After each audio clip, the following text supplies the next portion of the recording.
to all of you. Class 8, subject Social Science, Chapter 9, The Making of the National Movement 1817-1947। राष्ट्र आंदोलन का संगठन 1870 के दशक से 1947 तक। डियर स्टूडेंट्स, आप अपनी बुक का पेज नंबर 110 निकालेंगे और आज हम पढ़ेंगे द इमर्ज ऑफ नेशनलिज्म कि राष्ट्रवाद का उदय।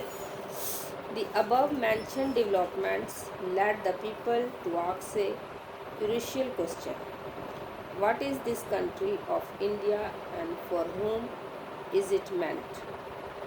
उपरोक्त बदलावों ने लोगों को एक अहम सवाल के बारे में सोचने के लिए विवश कर दिया, ये देश क्या है और किसके लिए है।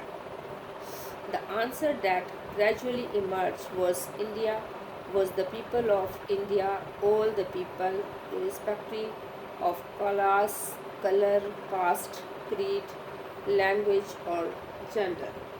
इसका जवाब धीरे धीरे इस रूप में सामने आया, भारत का मतलब है यहाँ की जनता, भारत यहाँ रहने वाले किसी भी वर्ग, रंग, जाति, पथ, भाषा या जेंडर वाले तमाम लोगों का घर है। And the country, it's resources and systems were meant for all of them. With this answer came the awareness that the British were exercising control over the resources of India and the lives of its people. And until this control was ended, India could not be for Indians. तमाम लोगों का घर है ये देश और उसके सारे संसाधन और उसकी सारी व्यवस्था उन सभी के लिए।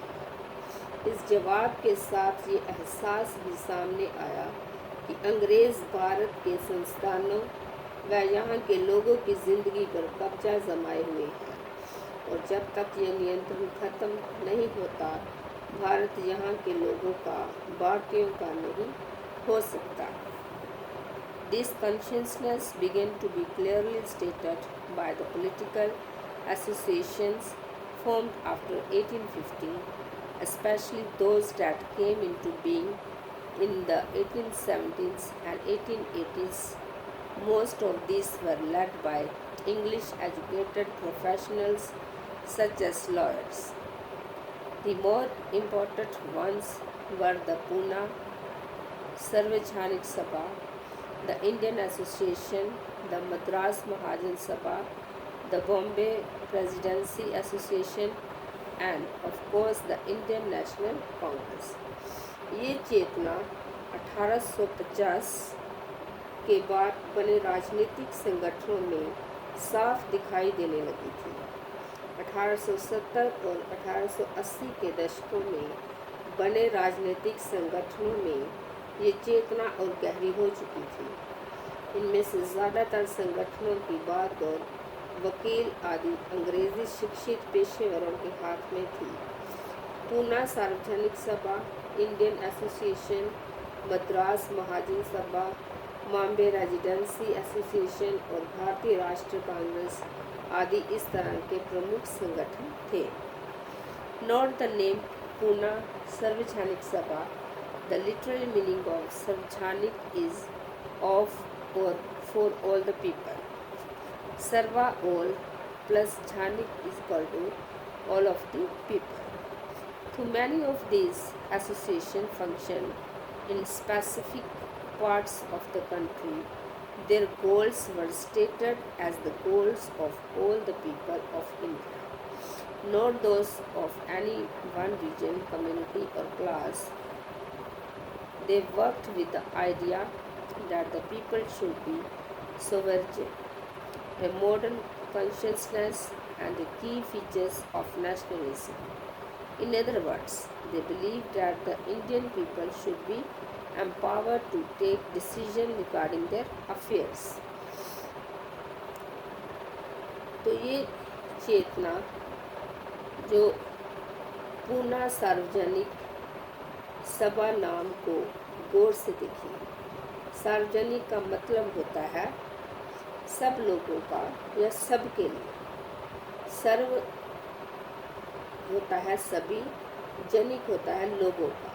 हालांकि इनमें से बहुत सारे संगठन देश के खास हिस्सों में काम कर रहे थे, लेकिन वे अपने लक्ष्य को भारत के सभी लोगों का लक्ष्य बताते थे। उनके मुताबिक उनके लक्ष्य किसी खास इलाके, समुदाय या वर्ग के लक्ष्य नहीं थे। वह इस सोच के साथ काम कर रहे थे कि लोग संप्रभु हो। संप्रभुता एक आधुनिक विचार और राष्ट्रवादी का बुनियादी तत्व होता है। ये संगठन इस धारणा से चलते थे कि भारतीय जनता को अपने मामलों के बारे में फैसले लेने की आज़ादी होनी चाहिए।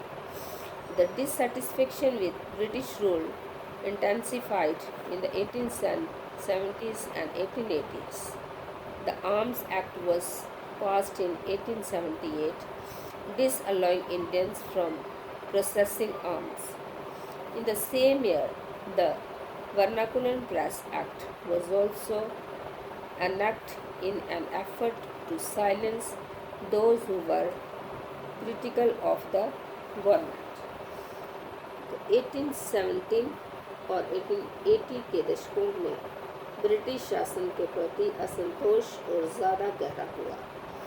1878 में आर्म्स एक्ट पारित किया गया, जिसके ज़रिए भारतीय द्वारा अपने पास हथियार रखने का अधिकार छीन लिया गया। उसी साल वर्नाक्युलर प्रेस एक्ट भी पारित किया गया, जिससे सरकार की आलोचना करने वालों को चुप कराया जा सके।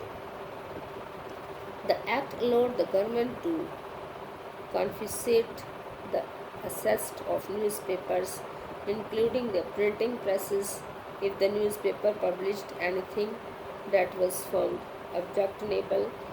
In 1883, there was furor over the attempt by the government to introduce the Albert Bill.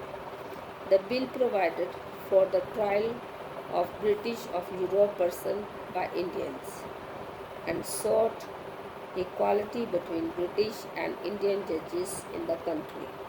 But when white opposition forced the government to withdraw the bill, Indians were enraged. The events highlighted the racial attitudes of the British in India. तो इस कानून में प्रावधान था कि अगर किसी अखबार में कोई आपत्तिजनक चीज़ छपती है तो सरकार उसकी प्रिंटिंग प्रेस सहित सारी संपत्ति को जब्त कर सकती है। 1883 में सरकार ने एल्बर्ट बिल लागू करने का प्रयास किया। इसको लेकर काफ़ी हंगामा हुआ। इस विधेयक में प्रावधान किया गया था कि भारतीय न्यायाधीश भी ब्रिटिश या यूरोप व्यक्तियों पर मुकदमे चला सकते हैं, ताकि भारत में काम करने वाले अंग्रेज और भारतीय न्यायाधीशों के बीच समानता स्थापित की जा सके। जब अंग्रेज़ों के विरोध की वजह से सरकार ने ये विधेयक वापस ले लिया, तो भारतीयों ने इस बात का काफ़ी विरोध किया। इस घटना से भारत में अंग्रेज़ के असली रवैये का पता चलता गया। डियर स्टूडेंट्स, अब ब्लैक बोर्ड पर मैंने होमवर्क लिखा है, वो आप कॉपी पे उतारना और याद करना।